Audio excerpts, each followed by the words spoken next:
Hello guys, welcome back. So in today's lecture, we are going to understand about sorting first. It's a intro video for the sorting.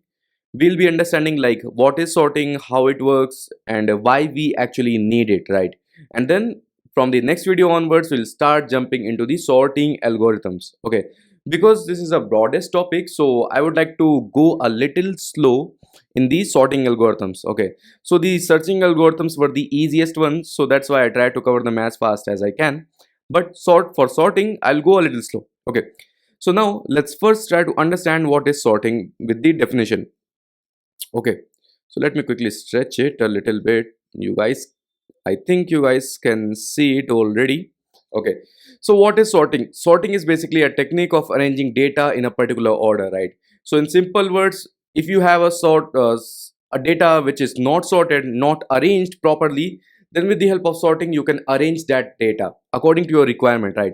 And the order of the like arranging the data can be of two types, right? It can be like increasing, or we can say ascending order, or can be descending order, right? Ascending in the sense like it will go from smaller to bigger. Descending in the sense it will go from bigger to smaller, right? So that is what is written here. Like it means like arranging of the data. Sorting order can be ascending or descending. Ascending means like arranging the data in the increasing order, and the whereas descending means whereas descending order means arranging the data in the decreasing order. Okay, so why do you need to learn sorting is the question right now. Okay, because sorting is the most common thing which is used in like every language, like every developer use it, right? And it's most common thing, right? So be it JavaScript, be it Python, be it Ruby, be it Java, be it anything. Okay, you have to use sorting for your data, right? Because every time, or like most of the time, you get the unsorted data and you have to sort it somehow, right? So what is the need of like learning it?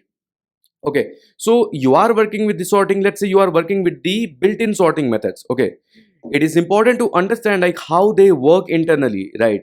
Because if you are using something and if you don't know like how it works internally, then what's the point of using it?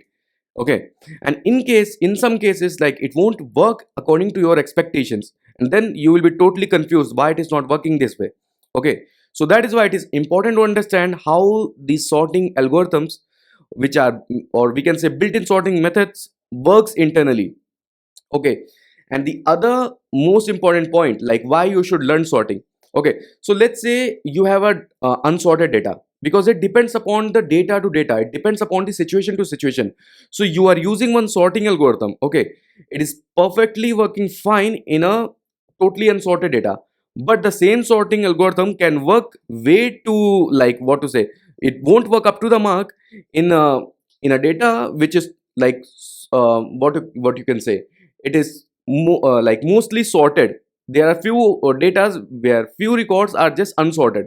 Okay, so it won't perform that much well in the almost sorted data, right? Same algorithm. So that is why every sorting algorithm have its own pros and cons. So after learning the sorting algorithms, you can able to decide like which sorting algorithm you should pick in order to sort your particular data for your particular use case, right?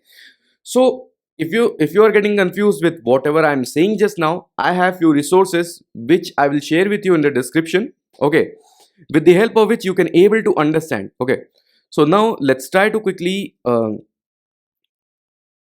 see why we need this. Okay, it's the most commonly used in programming language, so it's good to know like how it works. There are different types of sorting algorithms. Each of them have their own pros and cons. Okay, that I've already I think explained, right?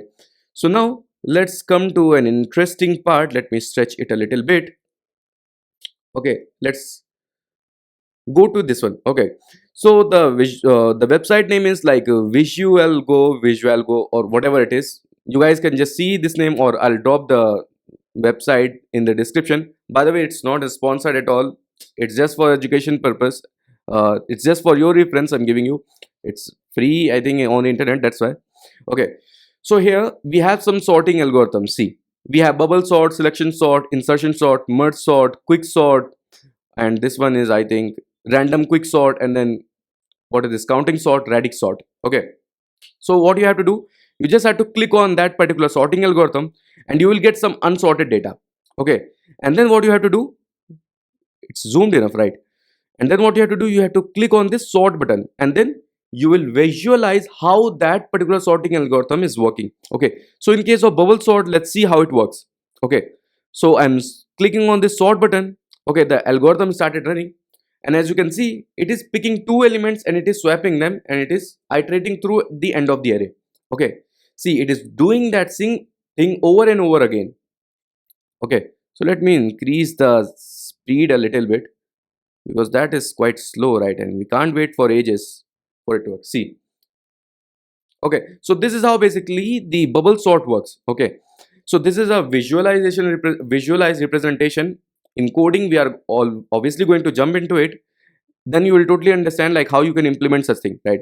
Let's take a look at the radix sort. Okay, so for radix sort, what just happened? Do I need to refresh it? Okay.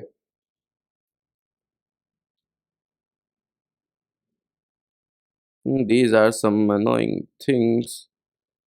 Okay, that's fine. Let's go through it then. Okay. Yeah, it's still keep on coming.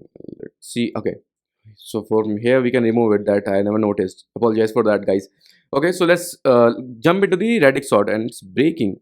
Okay, so I think I need to zoom out or what? Okay, so I have to zoom out. That's why it was breaking. I think it's not like mobile first or something. Okay, so we have some data here right now. Okay, now if I click on the sort again, okay, see how it starts sorting it. See, it is arranging the data in its particular position. Okay, and then it will move it back again, and then it will again put it, and then it will move it back again. Okay, so let me increase the speed of it. Okay, so I'm not going to go through like all of these sorting algorithms. If you want, you can, yeah, like you feel free to go and check this one out. I'll drop the link in the description. Okay, and then so this way, with this one, you can visualize how particular sorting algorithm works. Okay, so the next point which I've said is like every sorting algorithm have its own pros and cons, right? So it depends upon like situation to situation which sorting algorithm fits in, like which will work fine for that particular data, and which will work like what to say, which will not work that much good in that particular data. Okay, so for that I have another resource here, which is like what it is, I think it's sorting algorithms animations. Okay, you can google it, or I'll drop the link in the description as well for this one. Okay, so here we can easily visualize like how the different sorting algorithms perform in the different data sets. Okay, so these are the data sets. Okay, we have totally random data, we have nearly sorted data in which we have just few pieces of data which are unsorted. Okay, and then we have totally reverse data, and then we have few unique data. Okay, and these are the selection sorts, so we can see all the algorithms in a one go, like which one performs best and which one performs which one does not perform that much best. Okay, that much good. Okay, so let's play this one, and then let's see what happens for the random data. Okay, we have insertion, selection, bubble, shell, merge, quick, and so, right? So if I play it, see, it started sorting the data. All the algorithms started sorting the data. These four are finished, and they are still running. Okay, so the first three are still, like we can say the first three are so slow in the case of like random data. So for random data, if we are getting totally random data, in that case we can pick any of these sorting algorithms, right? Heap sort, merge sort, shell sort, any of these sorting algorithms, right? So let's say we have a nearly sorted data, then what can happen? Okay, these are same sorting algorithms, nothing is changed, only the data set is changed. Okay, so we are just changing the situation. Okay, so if I'm clicking on this nearly sorted data, then just have a look. See, again we have the same sorting algorithms, but this one finished first. Okay, and then this one I believe like it one finished, and then these are finished, and then this one was still slow. Okay, so see, we had just changed the situation, and the one which was slower in the previous scenario, it is the way faster, it is the like the performant one. Okay, in this case, okay, in nearly sorted data we can pick this insertion sort, right? So this way you can check this one, totally reverse data, which one is good. I think these fours are good, and then these are still running. Okay, so this way you can play around and you can check all these sorting algorithms. Okay, so I'll drop the link in the description for this one and this resource as well, so you can play around with it and make sure you play enough so you can understand whatever I'm going to teach in the next couple of videos, right? So yeah, this is it for today's video. From the next video onwards, we are going to jump into the sorting algorithms, which is one of the interesting and the broadest topic in data structures and algorithms, right? And one more thing, guys. So since we haven't yet learned about the data structures, right? So we have learned about the built-in data structures. Obviously, everyone knows about the built-in data structures like objects or arrays. So we are going to use those ones only in the sorting algorithms. Okay. And then when we learn about like actual data structures like linked lists, stacks, queues, so there also we are going to apply all these things whichever we are learning so far. Okay. So don't worry about that. So for timing, we'll be learning it with the built-in data structures, the sorting algorithms, and then when we start learning the actual data structures, like the custom ones which we build by ourselves, for in them also we are going to apply these logics, whatever we are learning. Okay. So this is it for today's video. See you in the next one.